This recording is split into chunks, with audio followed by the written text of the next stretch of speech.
Hello friends, ఈరోజు నేను గుట్టరాజేశ్వర స్వామి ఆలయంకు వచ్చినాను. ఇది ఫస్ట్ ఎంట్రెన్సీ. స్టెప్స్ ఉంటాయి, పైకి పోవాలి స్టెప్స్ తోటి. మనకు ముందటనే గజస్తంభం కనిపిస్తుంది ఆలయం ముఖద్వారం దగ్గర. చూడండి, నాగేంద్రుడి దర్శనం ఇస్తాడు రైట్ సైడ్లో. గజస్తంభం, గుడి తలుపులు మూసేసి ఉన్నాయి. కోతుల బెడద ఈడ ఎక్కువ ఉన్నది గజస్తంభం పైకి. ఇది గుట్ట పైన చూడండి. అటు ముందుకు పోతే అక్కడ పురాతన శివలింగం ఉన్నది. అప్పుడు ఫస్ట్ స్టార్టింగ్, అది కొన్ని సంవత్సరాల క్రితం శివలింగం. మళ్ళీ ఇటు గుడి కట్టినాక గర్భగుడిలో కూడా ఒక శివలింగాన్ని ప్రతిష్ఠించారు. పురాతన శివలింగం అక్కడ ఉన్నది ఆల్రెడీ. ఇది నందీశ్వరుడు, ఇది పురాతన శివలింగం. గుడి కట్టినాక గుడిలో కూడా ఒక ప్రతిష్ఠించారు దేవతామూర్తులు. ఇది గుడి వెనకాల భాగం రాతి, మొత్తం రాతే ఇదంతా. గుడి వెనకాల భాగం రాతి, అంతా రాయి. ఆర్కిటెక్చరు అప్పుడు అలా ఉన్నది. ఆర్కిటెక్చర్ అంతా బండతోటి. ఇది పైన తర్వాత మనుషులు చేసింది.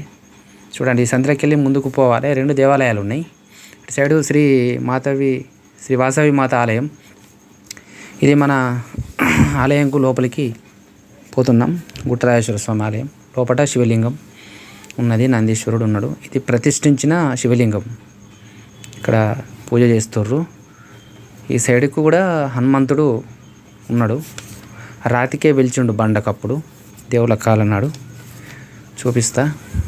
ఇది ప్రతిష్ఠించిన శివలింగం.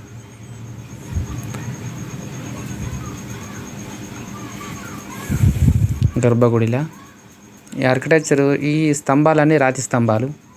ఇవన్నీ పెయింటింగ్ వేసారు. అలా రాతి స్తంభాలు. దీనికి మళ్ళా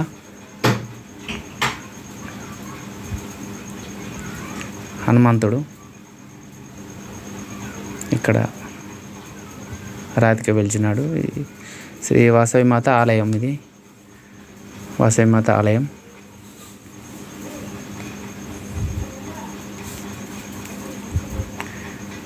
బయట వాసవి మాత ఆలయం గర్భగుడి నుంచి వెళ్ళి బయటకు శిలాఫలకం బయట ఇలా ఉంటుంది. గర్భగుడి బయట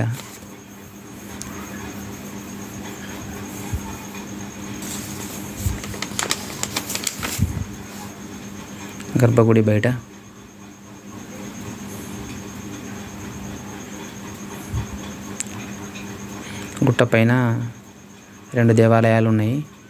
మీకు చూడండి, ఇలా ఉన్నాయి దేవాలయాలు. మీరు సందర్శించండి. గుట్టరాజేశ్వర స్వామి దర్శించుకోండి మీరు కూడా, మీకు టైం ఉంటే. ఇలా ఉంటాయి 2 దేవాలయాలు గుట్ట పైన.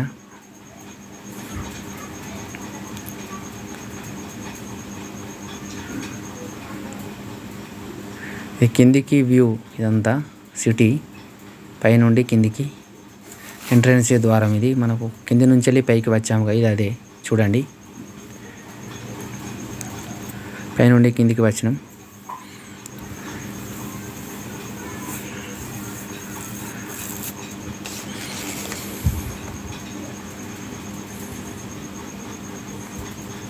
చాలా చక్కగా నిర్మించారు గుట్ట పైన దేవాలయాన్ని. ముందు భాగం, దేవాలయం ముందు భాగం. రైట్ సైడ్లో ఒకటి చిన్న దారి ఉంటుంది. అటు గుట్టకు దిగటానికి అది. ఇంకోటి ఇది కిందికి వెళ్ళి పైకి, కొండపైకి పోవటానికి. ఇది ఇలా ఉంటుంది, రాగి చెట్టు. ఈ కింద కూడా శివలింగం ఒకటి ఏర్పాటు చేసారు. అది కూడా మీకు చూపిస్తాను. ఇదే శివలింగం.